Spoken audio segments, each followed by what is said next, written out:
What's the number one thing holding you back right now that we could unlock for you? Where if you looked back 3 to 5 years from now and said that this LSAT coaching session with Steve today changed everything for you, what would have to happen?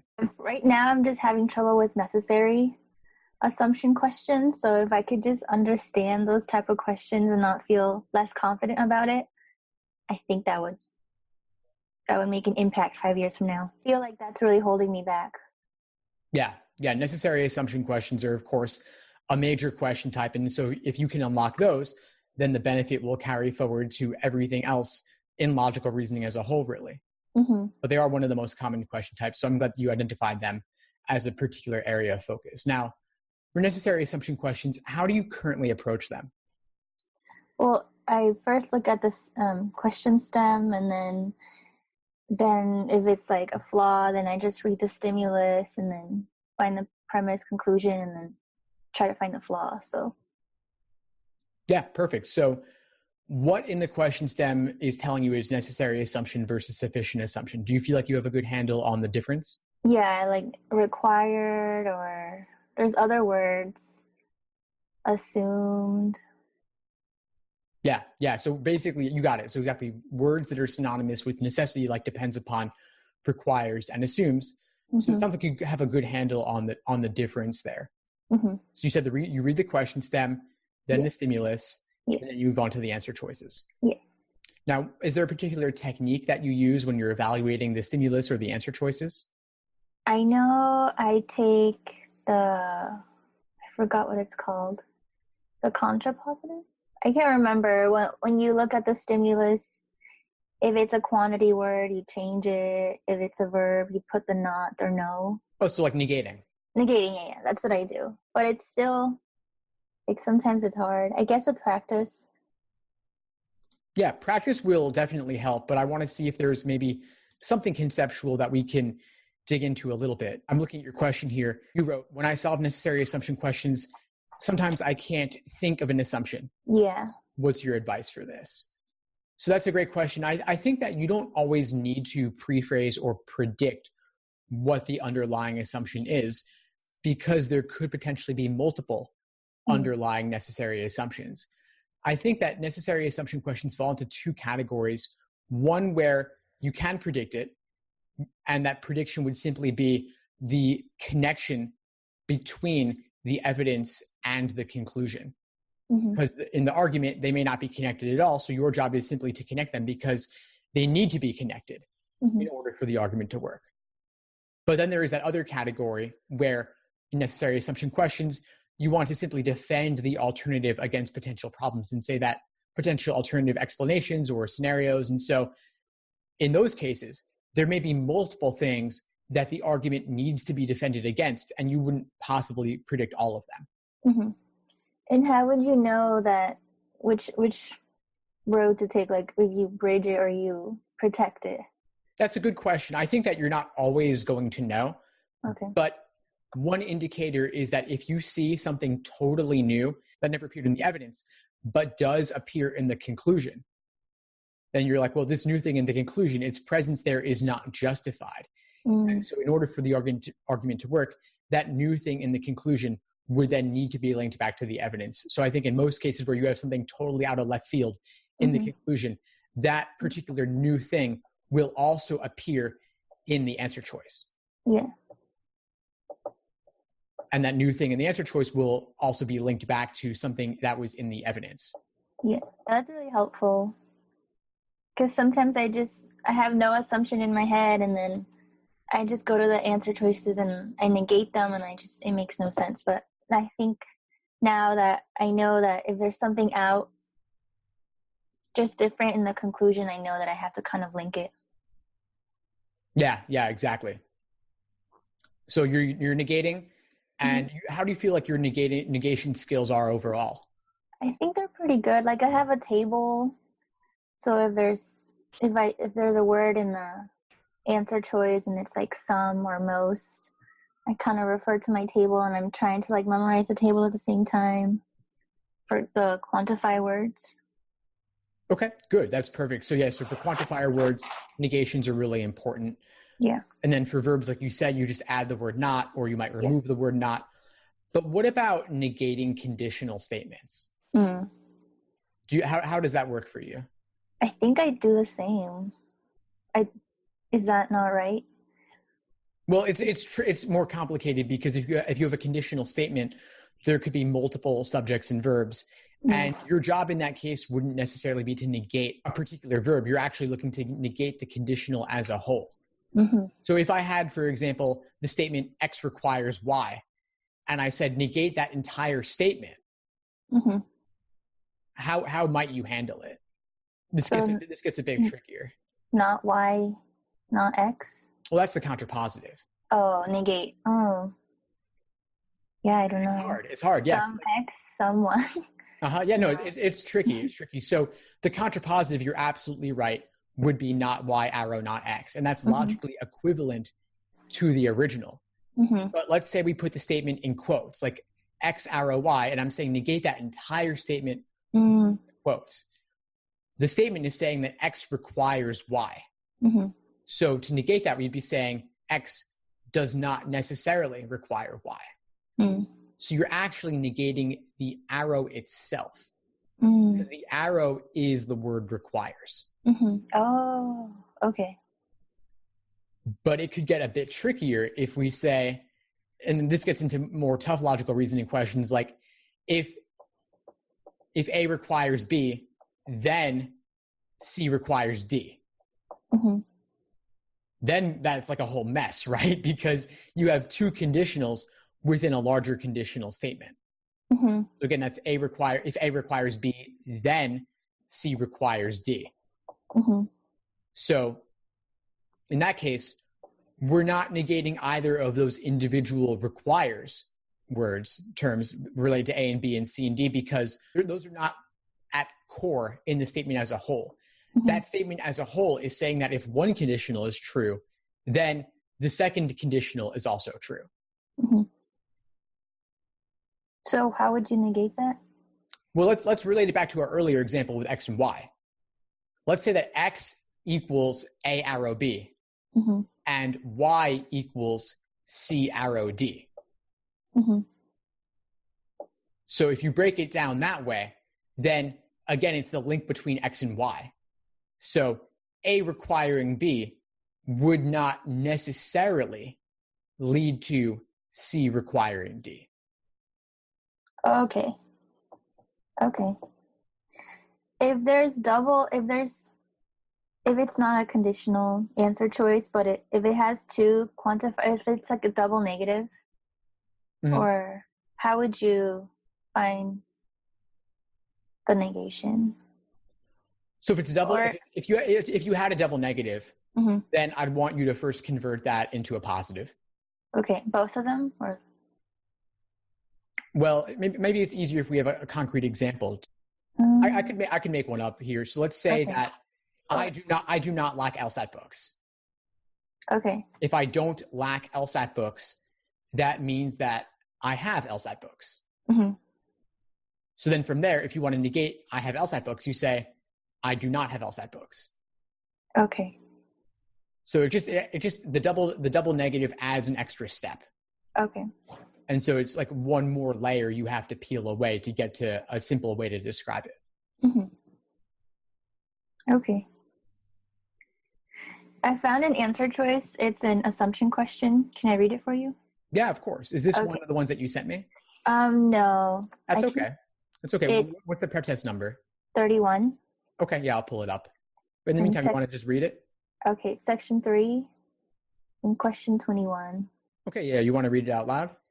Sure. So maybe not the whole thing, but just that particular answer choice. Yeah. For B, people who are not athletes require neither stronger connective tissue nor muscle strength. So to negate that. Yeah, that's a tricky one. So people who aren't athletes, so non-athletes, mm-hmm. require neither one of these two things. Mm-hmm. So non-athletes, that's obviously a bit, let's just say ordinary people. Mm-hmm. Ordinary people don't need stronger connective tissue, and they also don't need muscle strength. Mm-hmm. So the word nor is kind of like and in the negative, just saying that they don't need both of these things. Yeah. That's the original formulation. Once we've removed that negative thing about people saying people who are not athletes, we just say for our own purposes, ordinary people. Mm-hmm.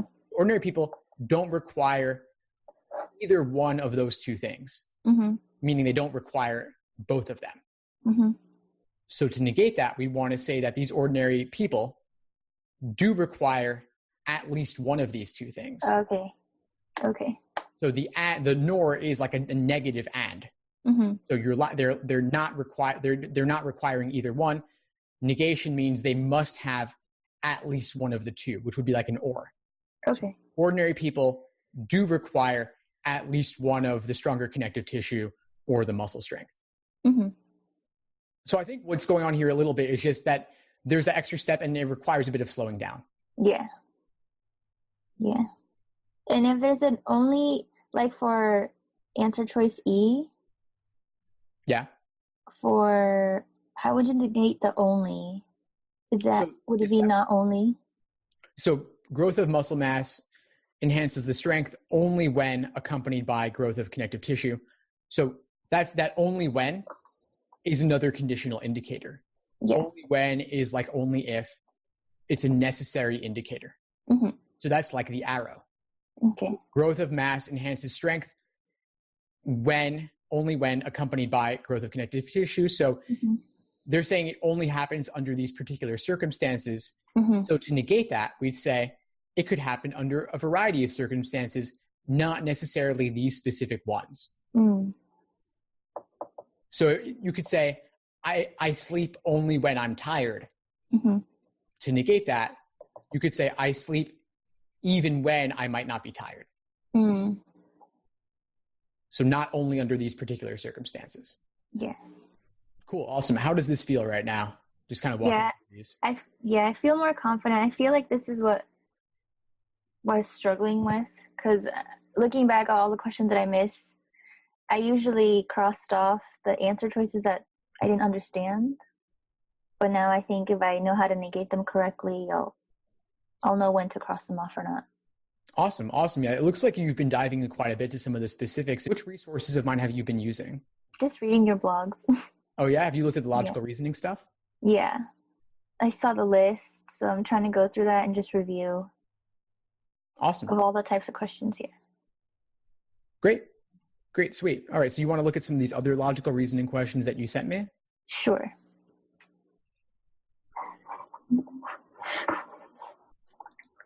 And so I saw that a couple of the ones you sent me were from tests in the 30s as well, test 30 and test 34.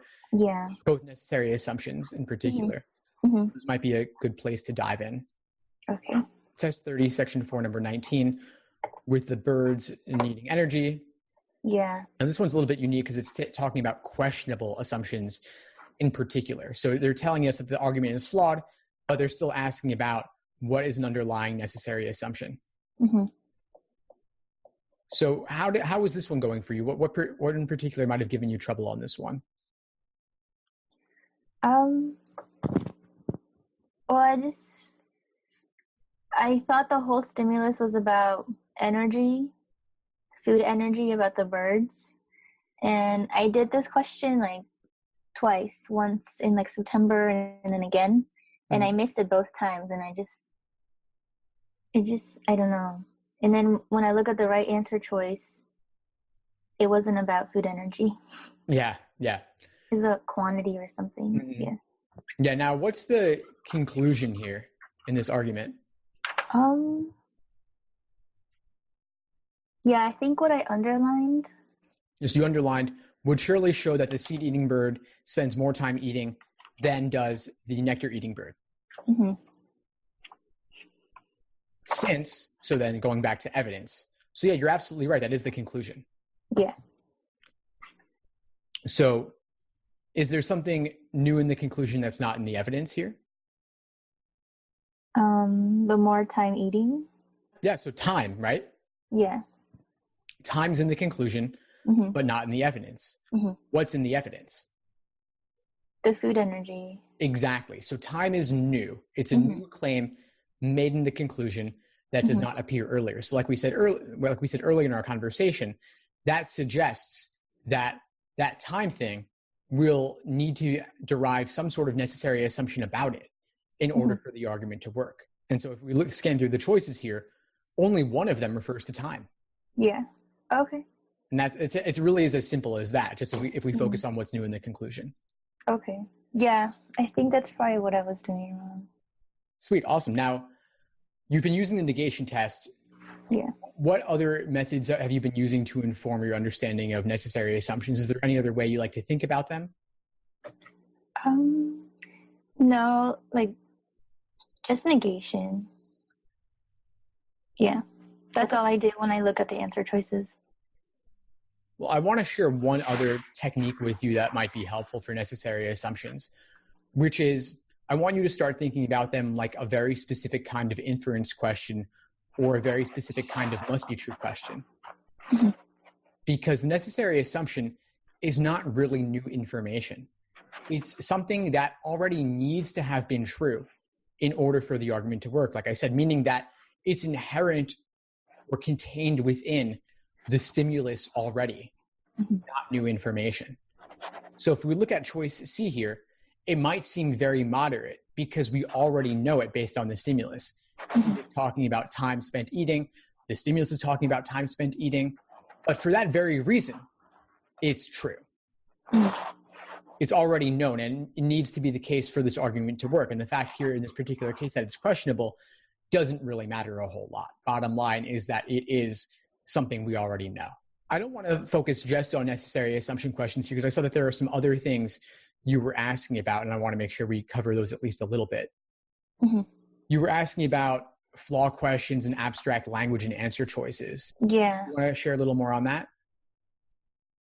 Just sometimes the wording of the answer choices are like so complicated, and it just takes time to like, it just makes no sense sometimes. Yeah, I totally hear you. The LSAT uses a lot of complex or abstract language. Yeah, but the flaw is like, if you understand it and you know that the flaw is not the same as the stimulus, so I don't know how you go about understanding the abstract language. Does it ever happen to you where you read a stimulus and you have a sense of what the flaw is, but then you don't see it in the choices? Yeah. That's happens to me all the time. It happens to a lot of folks all the time. And there's a way to deal with that. Way to deal with it is to just go through these answer choices and actually figure out what every single one means. Actually slow down, take the time for every word you don't know, every phrase you don't know. You could Google it if you want. You could look online for like lists of flaws and such just to really break it down in everyday simple language. And do that as an exercise.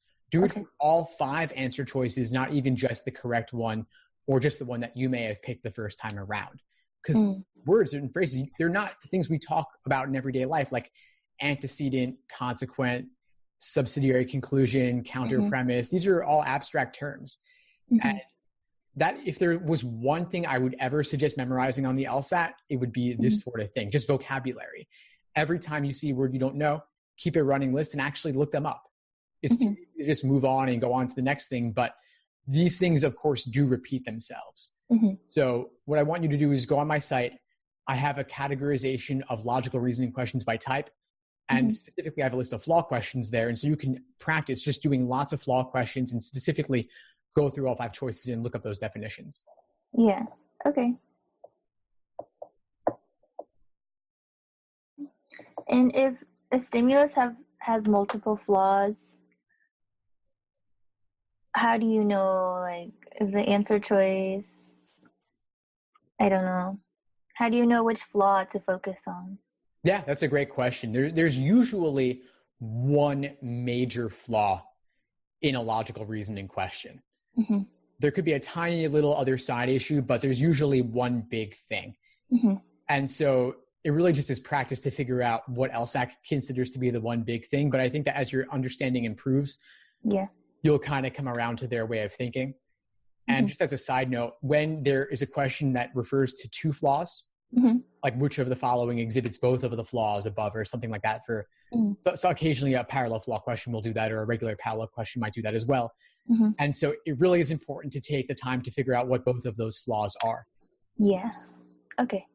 Typically, if you ID one of those flaws, you'll be able to eliminate at least a few of the choices, but you won't be able to get all the way to the correct answer without knowing what both of them are. And there have been a handful of those over the years. And again, look at the flaw categorization on my site, and you'll come across those every now and then too. Okay. Yeah, those were the two that I just keep missing in my... Yeah, the two LR ones. And then you had a question on games also, right? Yeah. That might just be me. Maybe I haven't done more practice, but sometimes there's games that the rules are just a little weird, like wording that I've never seen before, and then I can't make my own table because of the wording of the rules, so I skip. Sometimes I don't know if it's best to skip the game, or how much time should you give yourself to try to solve it before skipping. Yeah, I totally hear you. That's one of those things where I think that you have to decide at a certain point to cut your losses and move on. Where if you are investing minute after minute and just things are not clicking, then of course it is time to skip. But I'm wondering, Tamara, how much practice have you done so far? I've done like about 20 prep tests. 20 prep tests, so that means 80 games? Yeah. Okay, that's a pretty good number so far. But what I would encourage you to actually do more. Okay. And you've got time, right? When are you taking the LSAT? I'm thinking June, but I'm not sure. I want to take it in July. Yeah. Cool. So that means that you've got a good amount of time, and I would recommend actually taking both exams because the gap between them isn't that big. So it's not that much additional effort to go another 5-6 weeks to study for it. Yeah. I know you mentioned once, I don't know when you said it, but you said you did games like over 20 times, like specific games. And I started doing that too, but I'm seeing that I miss some questions sometimes. How do you know like what to look at if you keep missing a certain question, or if you've done it like 10 times and out of nowhere you miss a question in the game? Yeah, that's a fair question. I'd say that sometimes things are just careless. Okay. But if there's a conceptual roadblock you're having about how to diagram a rule or how to make sense of a rule, then it's worth taking some time on that. Maybe you look at explanations. I have Logic Games video explanations on my YouTube channel where I walk through the vast majority of games ever released and just seeing how I do it. There's other explanations out there too. And I think it's good to look at them if there is something that you just cannot crack on your own. So I'd say explanations plus doing the games more times and then exposing yourself to more games overall. 20 exams is great, but you have the time to do potentially 30 or 40 exams. Yeah. And you don't have to do all of those exams. You could focus specifically on doing the games portions if games is giving you particular trouble. Not necessarily, but I don't want to miss like any on the real exam, so. Yeah, of course. And so if you don't want to miss any, then that's a great goal, of course. And I would say for that reason, you definitely want to do the games from at least 40 exams and maybe beyond that. And you also want to do the oldest exams because they contain some kind of weird curveball type stuff that you're seeing on the newer exams as well. So I want you to expose yourself to a wide variety so that you're not thrown off by anything that might come your way. Okay. The games, they really do repeat themselves. And so if there's a particular rule that you can't make sense of, then it's probably worth understanding it well because it will come up again. Yeah. And so slow down, take the time to thoroughly understand the rule. Because if there's any rule you don't understand, then of course everything will fall apart with that game because most of the questions will involve all the rules in some way. Yeah. And sometimes I know when I redo games, I feel like I'm just trying to memorize it how I did it before, like after watching the videos. Like, how do they make their tables? Is that a good strategy, or should I just start making my own? Yeah, that's a fair question. I'd say that ultimately other systems can give you some guidance on how to diagram, but also find what works best for you. So if there's a case where there's a system that you see online and it's not really clicking, then try out something else. Look at a different explanation source or try to come up with your own thing. But I typically recommend looking at the explanations and adopting one of those systems because they're tried and true and honed over many, many years, and they might be more efficient or more concise than whatever you might come up with. Okay. So just practice. Yeah, basically just practice is the biggest thing, of course, and figuring out what works for you with different systems out there. Well, this has been a lot of fun, and I appreciate your taking the time. Any other questions you would need to feel complete before we sign off for today? No, I feel like I've touched all my main questions with you. Thank you for giving me all the advice. Of course, my pleasure. But before we go, what's the biggest insight you got from our session today? Probably necessary assumption. I didn't know I was doing the negation for the conditionals wrong. I thought I was just doing the negation if the quantifier words, but I realized I did it completely wrong. And I think that will probably change the game for all my necessary assumption questions from now on. Awesome. That's great to hear. So what I want you to do going forward over the next week or so is drill at least 50 necessary assumption questions, specifically looking for ones with quantifiers and negating them. Okay. Yeah, I'll do that in the flaw questions too. Yep. Awesome. All right. Well, please keep in touch as you move forward with your prep. I really am happy to help however I can as you move forward to June and July and beyond. Yeah. Thank you so much. Thanks for tuning into the show. Please subscribe if you haven't done so already to be notified of new episodes as I release them. And feel free to reach out if you need anything at all as you move forward with your prep. I'm happy to help however I can. In the meantime, I'll wish you all the best and take care.